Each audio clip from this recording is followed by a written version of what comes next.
جب تک جیوں میں آقا کوئی غم نہ پاس آئے، کوئی غم نہ پاس آئے۔ بعض کہہ رہے ہیں کہ جہیز تو سنت ہے۔ حضور پاک صلی اللہ تعالیٰ علیہ وسلم نے حضرت فاطمہ الزہرا رضی اللہ تعالیٰ عنہا کو دیا تھا اپنی بیٹی کو، تو اس کو پوری طور پر ہم لعنت نہیں کہہ سکتے، جہیز خراب ہے اس طرح سے نہیں کہہ سکتے۔ ایک طبقہ اس طرح کی گفتگو کر رہا ہے، اور دوسرا ایک طبقہ ہے جو یہ کہہ رہے ہیں کہ نہیں، بالکل یہ غلط رسومات میں سے ایک ہے اور جاہلانہ طریقہ ہے، مطالبہ کرنا کسی کے لیے مانگنا جائز نہیں مسلمان کے لیے۔ تو یہ ڈیبیٹ کے اندر لوگ ہم سے سوال بھی کر رہے ہیں کہ آیا جہیز کا کوئی شرعی حکم ہے یا نہیں۔ صاف میں آپ کو یہ بتا دوں، اسلام میں عورت کی جانب سے جہیز دینے کا کوئی اصول نہیں، کوئی اصول نہیں۔ یعنی کہیں پر بھی نہ نکاح کے یہ ارکان میں ہے، نہ نکاح کے لیے واجب ہے، نہ نکاح کے لیے شرط ہے، کہیں پر یہ تمام چیزیں نکاح کے درمیان رکن نہیں بنتی جہیز دینا۔ کہ ایسا نہیں ہے کہ اگر کسی لڑکی کو جہیز نہیں دیا گیا تو وہ شادی نہیں ہو سکتی، اسلام میں ایسا کوئی نہیں۔ یہ بعد کی بنائی ہوئی بہت ساری چیزیں ہیں جو اس میں ملا دی گئیں۔ میں اس بات پر آتا ہوں جنہوں نے اس کو سنت مصطفیٰ کہا۔ حضور پاک صلی اللہ تعالیٰ علیہ وسلم نے اپنی بیٹی کو جہیز دیا، کاش اسی سنت پر آج عمل کیا جاتا، اسی سنت پر عمل کیا جاتا۔ حضور اکرم صلی اللہ تعالیٰ علیہ وسلم نے جو دیا اپنی بیٹی کو، وہ پہلے چیزیں محسوس کر لیں کیا دیا۔ اللہ عز و جل قرآن حکیم میں ارشاد فرماتا ہے، اے ایمان والو، اسلام میں پورے کے پورے داخل ہو جاؤ۔ یہ آیت کریمہ اس لیے نازل ہوئی تھی کہ جو نئے اسلام میں داخل ہوئے انہوں نے یہ کوشش کی تھی کہ ہم پرانے طریقوں کو بھی اپنائیں اور اسلامی طریقوں کو بھی اپنائیں۔ تو اللہ عز و جل نے فرمایا نہیں، اسلام اگر تم نے قبول کیا ہے تو پورے کا پورا اسلام ہی قبول کرو۔ جیسے حضرت عبداللہ بن سلام رضی اللہ تعالیٰ عنہ صحابی رسول ہیں، لیکن پہلے یہ ایک یہودی عالم تھے اور بہت بڑے عالم تھے تورات کے، انجیل کے۔ تو جب وہ اسلام میں آئے، انہوں نے اپنی نشانیاں حضور صلی اللہ تعالیٰ علیہ وسلم کی بارگاہ میں دیکھی تھی، ملاحظہ کیا تھا۔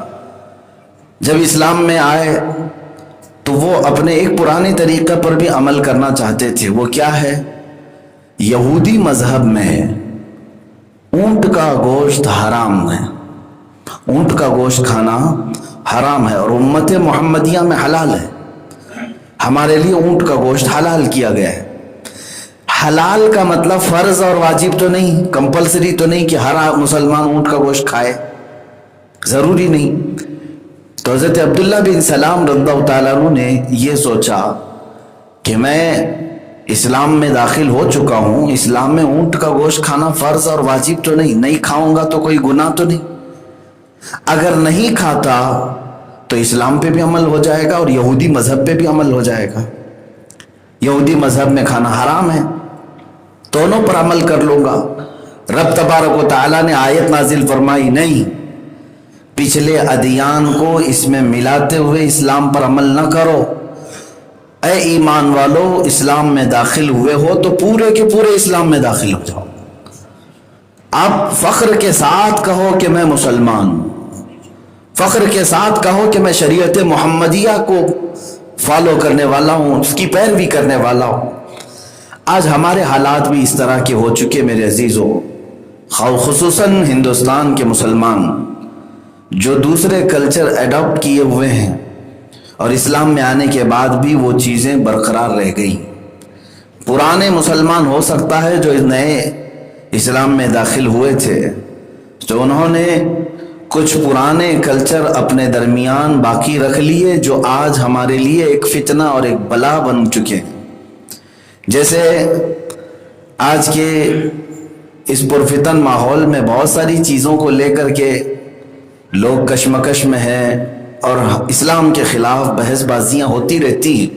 خصوصاً ان ایام میں دیکھ رہا ہوں کہ اسلام مخالف جتنے پروپیگنڈے ہیں وہ سب آج ٹوٹ پڑے ہیں جہیز کے متعلق. ایک خاتون نے اپنا ویڈیو بنا کر خودکشی کر لی ندی میں چھلانگ لگا کر، اور اس کا کارن اور اس کا سبب جہیز کو بتایا گیا، جس کی وجہ سے وہ موت کے ہتھ کنڈے پہ چلی گئی یا سوسائڈ کر لی.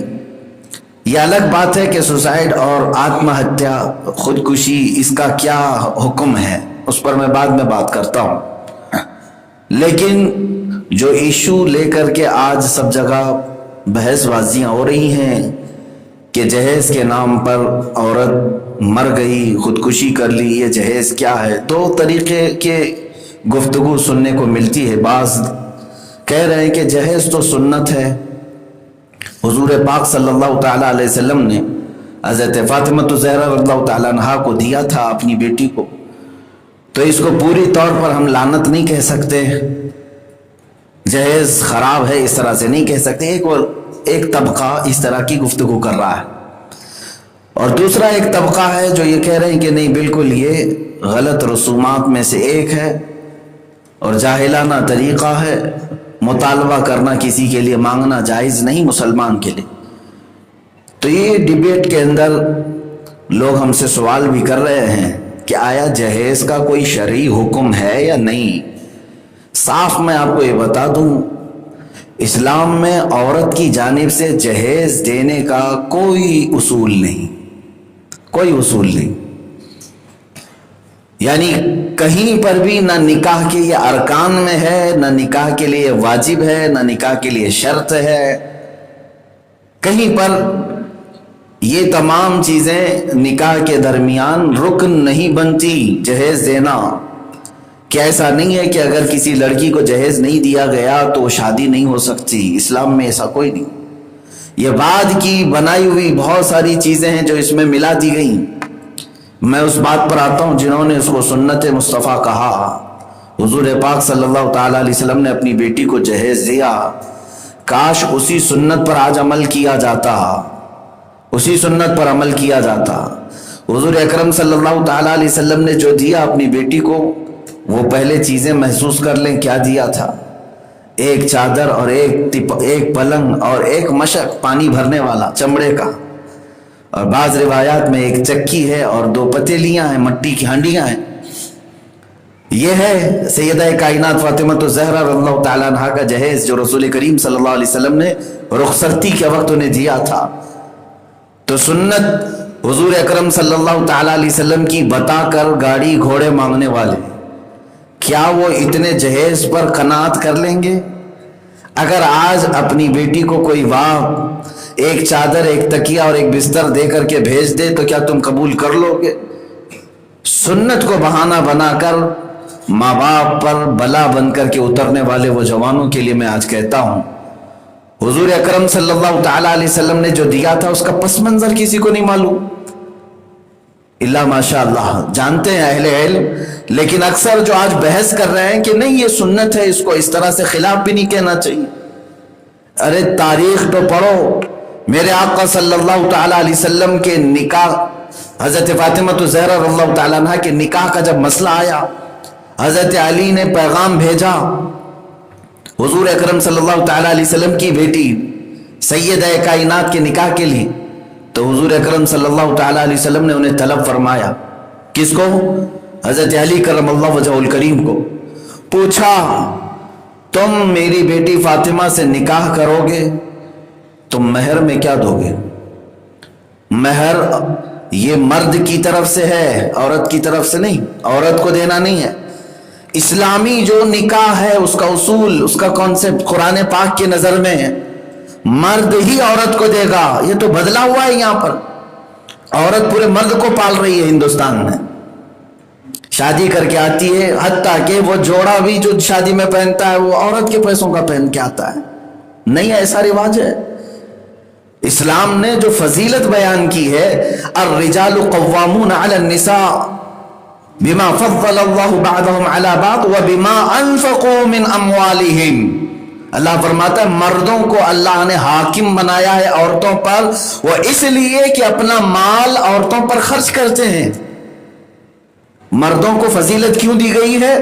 کہ وہ اپنا کمایا ہوا مال عورتوں پر خرچ کرتے ہیں، اس لیے وہ حاکم ہے۔ اور اگر یہاں الٹا ہے، عورتیں اپنا مال اگر مردوں پر خرچ کر رہی ہیں تو یہ تو قانون الہی کو بدل رہا ہے۔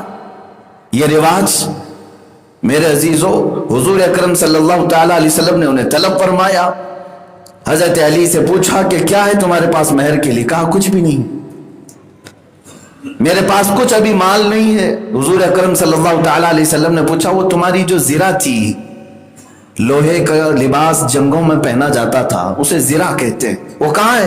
کہا ہے میرے پاس۔ کہا اسے بیچو اور شادی کی رقم جمع کرو۔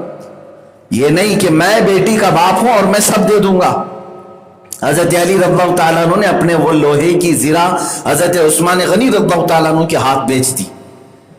بعض روایات یہ بتاتی ہیں 480 درہم کے قریب مال اس وقت حضرت علی کے ہاتھ لگا۔ ایک زرہ بیچی تو اتنا مال آیا، اور وہ پورا پیسہ لا کر کے حضرت علی رضی اللہ تعالیٰ عنہ حضور صلی اللہ علیہ وسلم کی بارگاہ میں رکھ دی۔ حضور پاک صلی اللہ تعالیٰ علیہ وسلم نے انہی پیسوں میں سے حضرت ابو بکر، حضرت بلال اور کچھ صحابہ کو کہا کہ جاؤ ایک چادر لاؤ، تکیہ لاؤ اور کچھ سامان لاؤ میری بیٹی اور داماد کے گھر بسانے کے لیے۔ انہی پیسوں میں سے وہ سامان خریدا گیا جس کو آج جہیز سنت مصطفیٰ بتا رہے ہیں۔ اگر اس سنت پر عمل کرنا ہے تو اے دامادو پہلے پیسے بھیج دو، اپنے سسر کے گھر پہلے پیسے بھیج دو، تاکہ تمہارے پیسوں سے تمہاری دلہن پورا جہیز لے کر کے آئے گی، تاکہ سنت پر عمل ہو جائے۔ حضور پاک صلی اللہ تعالیٰ علیہ وسلم کی بارگاہ میں حضرت علی نے اپنے پیسے پورے بھیج دیے۔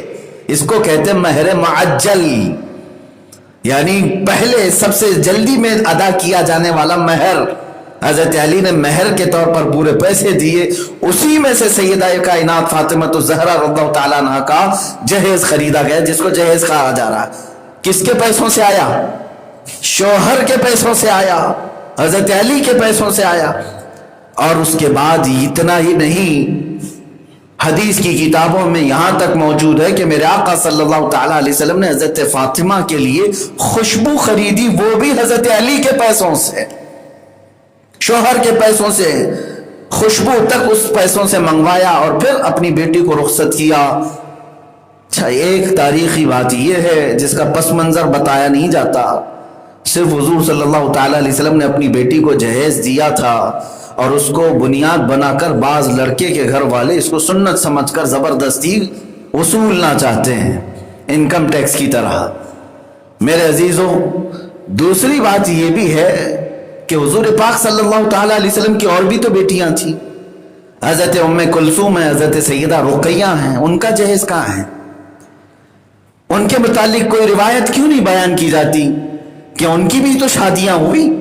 حضرت سیدہ زینب، حضرت ام کلثوم اور حضرت رقیہ رضی اللہ تعالیٰ عنہ دونوں کی شادیاں حضرت عثمان غنی سے ہوئی، لیکن کہیں پر بھی نہیں ملتا کہ حضور اکرم صلی اللہ تعالیٰ علیہ وسلم نے ان بیٹیوں کو رخصت کرنے کے وقت چادر، تکیہ اور پلنگ جیسے حضرت علی کے پیسوں سے دیا تھا، ایسے ان کو دیا ہے، ایسا کہیں نہیں ملتا۔ وہ فطرتاً بات یہ تھی کہ حضرت علی حضور صلی اللہ علیہ وسلم کے پروردہ تھے، حضور صلی اللہ تعالیٰ علیہ وسلم نے ہی ان کو اپنے گھر میں پالا تھا۔ وہ اگرچہ ان کے چچا کے بیٹے تھے، لیکن بچپن سے میرے آقا نے ان کو پالا تھا۔ ایک طرف اپنا پروردہ بھتیجا بھائی ہے اور دوسری طرف اپنی سگی بیٹی ہے، تو دونوں کے گھر بسانے کے لیے سرپرستی تو رسول پاک ہی فرمائیں گے۔ اتنا ہوا تھا۔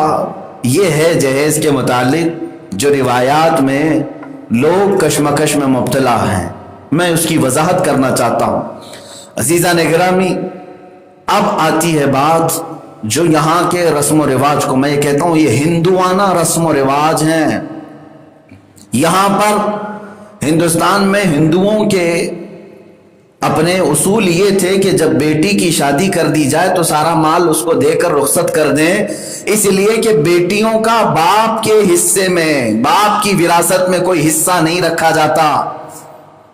بیٹیاں پہلے یہاں پر باپ کی وراثت میں سے کوئی حصہ نہیں پاتی تھیں، اور یہی کہا جاتا تھا کہ ہم نے شادی کر کے تجھے دے دیا، جو مال شادی میں خرچہ کیا وہی سمجھ لے۔ اب باپ کے مرنے کے بعد جو بیٹے موجود ہیں صرف وہی وراثت لیتے تھے۔ یہ ہندوانہ رسم و رواج، اسی کو ایڈاپٹ کیا، اسی کلچر کو بعض مسلمانوں نے اپنے معاشروں میں قبول کیا، اور آج تک بعض جاہل اسی پر عمل کرتے ہیں۔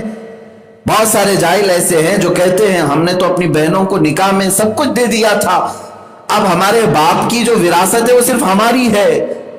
یاد رکھو، اگر ایک پائی بھی تم نے اپنے بہن کا ہڑپ لیا تو یہ قیامت کے دن آگ کا توق بنا کر کے ڈالا جائے گا، آگ کا توق ہار بنا کر کے قیامت کے دن ڈالا جائے گا۔ بیٹیوں کا حق ہے ان کے ماں باپ کے مال میں، اگرچہ شادی کر کے گئی ہوں۔ یہی تو اسلام کا عدل و انصاف ہے کہ عورت کمزور مخلوق ہے، اسے اس کے شوہر کی طرف سے بھی اسلام دلاتا ہے اور اس کے باپ کی طرف سے بھی اسلام دلاتا ہے، دونوں جانب سے وہ عورت حصہ پائے گی، لیکن حصہ کمتر ہے۔ جیسے بعض مغرب زدہ لوگوں نے ہم سے سوال کیا تھا کہ اسلام میں بیٹی کا کتنا حصہ ہے؟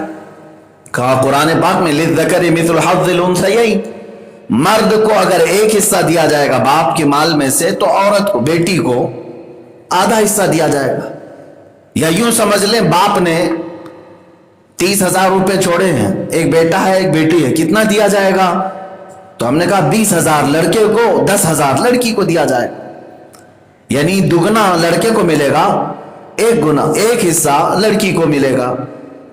تو جھٹ سے انہوں نے اعتراض کیا یہ تو اسلام کا ظلم ہے بیٹیوں کے اوپر، بیٹی کمزور ہے، بیٹی کماتی نہیں ہے، باوجود اس کے اسلام نے اس کو آدھا رکھا، بیٹے کو اتنا زیادہ دیا ہے، بیٹا تو کما سکتا ہے۔ تو ایک طرفہ یہ اعتراض ہے۔ میرے عزیزو، اسلام نے ایک رتی برابر بھی کسی پر ظلم نہیں رکھا۔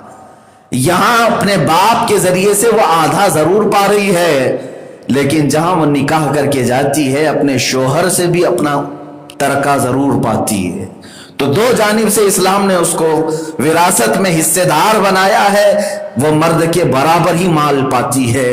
اے مسلمانوں، اسلام میں داخل ہو جاؤ، پورے کے پورے جو قوانین میرے آقا صلی اللہ تعالی علیہ وسلم کی شریعت کے ہیں اسی کو اپنا حرز جان سمجھو، وہی ہماری کامیابی کی ضامن ہے۔ باقی دوسروں سے لیا ہوا کلچر تمہارے لیے زیب نہیں دیتا۔ اب رہی بات، اس جہیز کو آج اس طرح سے بنا دیا گیا ہے کہ جیسے لگتا ہے شادی میں یہ فرض اعظم ہے، اس کے علاوہ شادی میں کیا چیز فرض ہے کیا واجب ہے پوچھو، نہ دولہے کو معلوم نہ دلہن کو معلوم۔ نکاح کر رہے ہو، نکاح کے ارکان کیا ہے، نکاح کن چیزوں سے ہوتا ہے اسلام میں، یہ معلوم ہی نہیں ہے۔ ہاں اتنا ضرور معلوم ہے کہ دولہا ایک اعلیٰ قسم کا جوڑا پہنے، دلہن ایک اچھا سا گھونگھٹ پہنے، اور پھر ڈھیر سارا جہیز لے کر کے آئے، یہی شادی ہے۔ یہ شادی اوپری چیزیں بنائی ہوئی ہیں میرے عزیزو۔ ان تمام چیزوں میں میں حدیث رسول سناتا ہوں۔ اللہ کے نبی صلی اللہ تعالی علیہ وسلم سے پوچھا گیا، اے رسول پاک صلی اللہ علیہ وسلم، سب سے زیادہ برکت کس نکاح میں ہوگی؟ حضور پاک صلی اللہ علیہ وسلم فرماتے ہیں، ان اعظم النکاح برکتا ایسر مؤنتا، سب سے زیادہ اس نکاح میں برکت ہوتی ہے جس میں خرچہ کم کیا جاتا ہے۔ کم خرچے میں جو نکاح ہوا اس نکاح میں اللہ تعالیٰ بہت برکت رکھتا ہے۔ یہاں تک کہ حضور اکرم صلی اللہ علیہ وسلم نے ارشاد فرمایا، نکاح کو آسان بناؤ کہ زنا کرنا مشکل ہو جائے۔ کیا الٹ نہیں دیا آج لوگوں نے؟ زنا کرنا آج آسان ہو گیا ہے، اور نکاح کو اتنا بھاری بنا دیا گیا، لڑکا بھی سوچتا ہے لڑکی بھی سوچتی رہتی ہے، لڑکی کا باپ سوچتا ہے ابھی اتنا مال جمع نہیں ہوا کیسے نکاح کروں، لڑکا یہی سوچتا رہتا ہے کہ اس کو نکاح کر کے لاؤں تو کہاں رکھوں۔ ایک مشہور تابعی سعید ابن مسیب رضی اللہ تعالیٰ عنہ کے متعلق بتاتا ہوں، جن کی بیٹی کا بڑا چرچا تھا، خوبصورت خوب سیرت پرہیزگار بیٹی، بڑے بڑے خاندانوں سے نکاح کا پیغام آیا۔ حضرت سعید ابن مسیب رضی اللہ تعالیٰ عنہ نے اپنی بیٹی کا نکاح نہیں کیا تھا۔ ان کی محفل میں ایک نوجوان آیا کرتا تھا، فجر کی پابندی کرتا تھا، فجر کی نماز کی ہمیشہ پابندی کرتا اور درس میں بیٹھا رہتا، اس کے اخلاق سے آپ بہت خوش تھے۔